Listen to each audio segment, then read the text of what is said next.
Teacher हर साल retire होते हैं, जितनी वैकेंसी हो उसी हिसाब से हर साल सिलेक्शन होनी चाहिए। टेस्ट, ये टेस्ट तो पहले हो ही जाता है और भर्तियां होनी चाहिए। इसके साथ साथ हम ये कहना चाहेंगे कि ये एक स्वागत योग्य कदम है और इसके होने के बाद स्क्रीनिंग की कोई आवश्यकता नहीं होनी चाहिए। इसी के मेरिट बेस पर मेरिट बना दें और उसी में से बच्चों का सिलेक्शन हो। हर साल भर्तियां होंगी तो एक क्रेज बनेगा इसका। अब बच्चे बार बार एचटेट, सीटेट करते रहते हैं, भर्तियां होती नहीं सालों साल, तो उनमें मायूसी आती है और बहुत से बच्चे निराश होकर छोड़ ही देते हैं। एक अच्छा टीचर इस तरीके से, जो बहुत अच्छे टीचर बन सकते हैं बच्चे, वो इस व्यवस्था से ही बाहर हो जाते हैं। तो यही कहना है कि मतलब अच्छा स्वागत योग्य कदम है। अभी ये सेंटर ने किया है, हरियाणा सरकार ने अभी नहीं किया है, स्टेट गवर्नमेंटों ने नहीं किया है। हमारी स्टेट गवर्नमेंट से डिमांड है अब कि स्टेट गवर्नमेंट भी जल्द से जल्द इसको, इस वैलिडिटी को बढ़ा के लाइफ टाइम करे। बिल्कुल, देखिए हमारे साथ और भी अध्यापक है। क्या नाम है? मैं शमशेर सिंह। तो जो ये वैधता बढ़ाई गई है तो क्या कहना चाहेंगे, राय क्या आपकी? हम केंद्र सरकार के द्वारा जो लाइफ टाइम वैलिडिटी बढ़ाई गई है टीचर एलिजिबिलिटी टेस्ट की, वो एक सराहनीय कदम है। और इसके साथ हम ये चाहते हैं भी प्रदेश की जो हरियाणा सरकार की माननीय मुख्यमंत्री मनोहर लाल खट्टर जी भी हमारा केंद्र का अनुसरण करते हुए हरियाणा प्रदेश के जो भी teacher eligibility test pass out बच्चे हैं, भावी टीचर हैं, उनकी भी जो ये वैधता है वो लाइफ टाइम की जाए। ये इसे एक तो प्रदेश सरकार का जो फिजूल का खर्चा है और बच्चों का बार बार टेट देने के लिए सरकार की जो व्यवस्थाएं करनी पड़ती हैं उससे भी पीछा छूट जाएगा। और इसके साथ साथ जो भर्तियों का साथी ने अभी बताया भी था, भाई क्राइटेरिया जो भर्तियों का है, रूटीन में रेगुलर भर्तियां होनी चाहिए, उसका भी तभी फायदा मिलता है स्टेट क्वालिफाई करने का भी। और जो शिक्षा का स्तर है वो भी तभी सुधरेगा, क्योंकि आज प्रदेश में, या हम पूरे देश की बात करते हैं, प्रदेश में, हरियाणा प्रदेश में विशेष रूप से बहुत से भर्तियां अध्यापकों की विषय अनुसार खाली हैं, तो उनको जल्द से जल्द भरा जाए, यही हम प्रदेश सरकार से अनुरोध करते हैं, ताकि शिक्षा स्तर ऊंचा उठे और प्रदेश विकास करे। और शिक्षा के साथ साथ स्वास्थ्य का भी, जिस तरह से स्वास्थ्य में आज कोरोना चला हुआ है, और स्वास्थ्य विभाग में भी जो कर्मचारी हैं उन्हें रेगुलर किया जाए, ये हम प्रदेश की सरकार से निवेदन करते हैं। जी, क्या नाम है आपका? डॉक्टर सुरेश रावेश।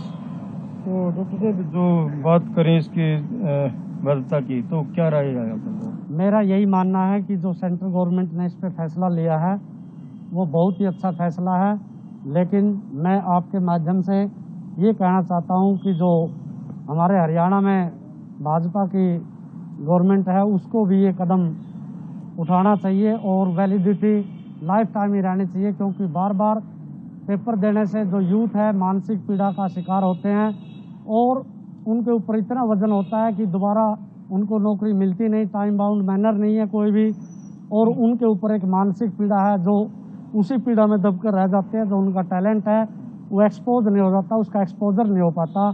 और यही कहना चाहते हैं कि भर्ती, जैसे कि हमारे दो साथियों ने बताया, कि टाइम बाउंड मैनर में भर्ती हो और स्टेट के आधार पर भी भर्ती हो। और आज भी दूसरे शिक्षा क्षेत्र में यही कहना चाहते हैं कि 2100 टोटल पोस्ट है प्रिंसिपल्स की, और उनमें से 1040 खाली है। अकेले कैथल की यदि बात करें तो 71 सीनियर सेकेंडरी स्कूल है, उनमें से 41 खाली है, 41 भरी हुई है, 71 खाली है।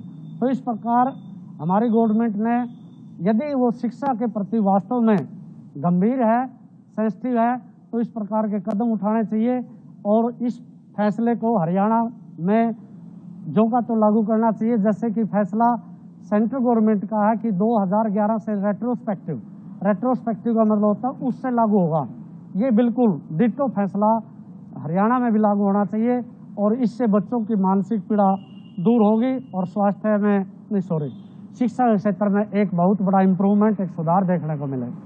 तो क्या उम्मीद रखते हैं अभी हरियाणा में की वैधता जो वैलिडिटी है बढ़ाई जाए?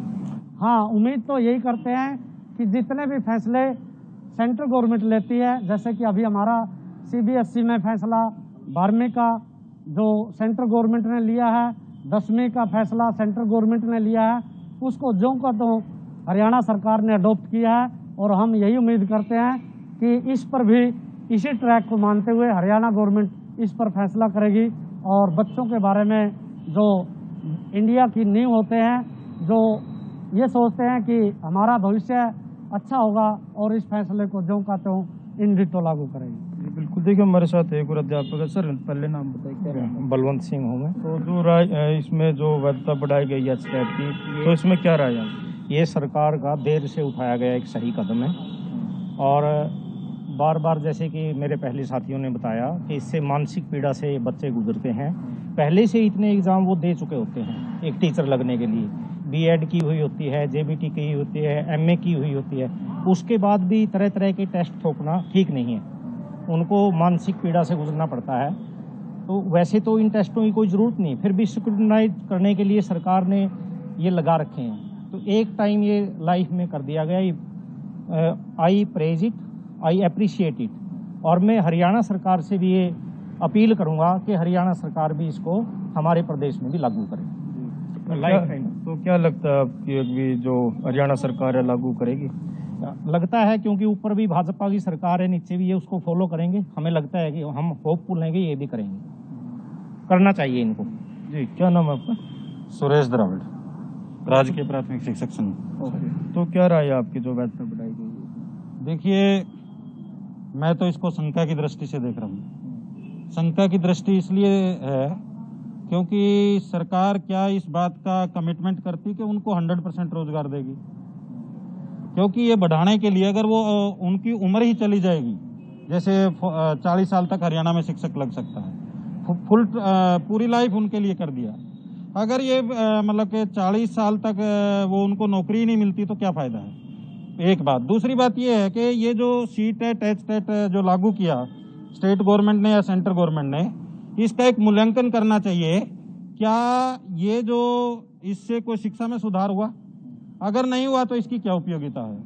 दूसरा, जो सीटेट एचटेट लाया गया वो किस कारण से लाया गया? आप जेबीटी जैसे पीआरटी लगता, प्राइमरी टीचर, वो पहले +2 के बाद या बीए के बाद वो डिप्लोमा इन एजुकेशन करता है, उसको तब पीआरटी टीचर लगाया जाता है। ऐसे बीएड करता है तो उसको टीजीटी, आगे ऊपर जो लेक्चरर के लिए अलग अलग जो कंडीशन है, वो कंडीशन किस लिए हैं? जब आपने जेबीटी कर ली, डिप्लोमा इन एजुकेशन कर लिया, तो सीटेट की या एचटेट की जरूरत क्या है? क्या उसको इस तरह की ट्रेनिंग नहीं दी जाती कि वो सक्षम हो, मतलब पढ़ा सकेगा बच्चों को? अगर ये ट्रेनिंग में उसमें सक्षम नहीं है वो, तो उस ट्रेनिंग की क्या जरूरत है? डिप्लोमा इन एजुकेशन या बैचलर ऑफ एजुकेशन की जरूरत क्या है? अगर उसकी जरूरत नहीं है तो फिर उसकी तो तब लेना चाहिए सीटेट एचटेट, या सीटेट एचटेट आपने ले लिया तो उसकी नौकरी की श्योरिटी देनी चाहिए। तो मुझे लगता है सरकार इस कोरोना काल में यहाँ भी एक छल कपट करके, षड्यंत्र करके, अच्छी बात है ये कदम उठाया, लेकिन इस कदम का लाभ होना चाहिए कि उनको जो सीटेट एचटेट कर चुके हैं, इस बात की गारंटी सरकार को देनी चाहिए, तभी इसकी उपयोगिता होगी।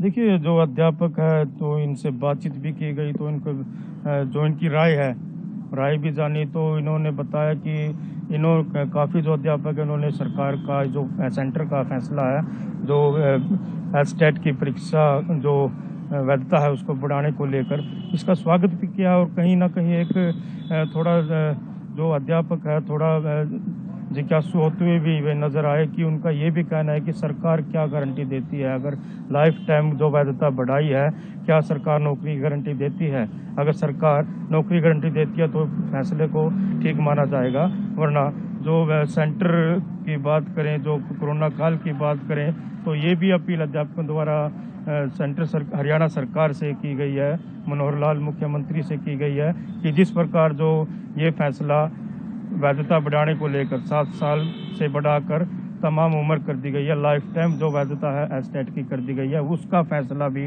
जो हरियाणा सरकार है वो जल्द ले, ताकि आने वाले समय में जो परीक्षार्थी है, जो टीचर है, वो जल्द लग सके, और जो बेरोजगार है वो उनकी बेरोजगारी भी दूर हो सके।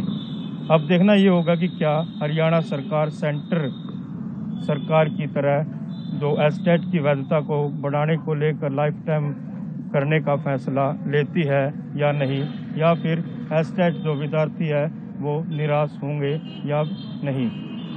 कैथलिक कैमरामैन पवन राविश के साथ मनोज मलिक, ATV भारत।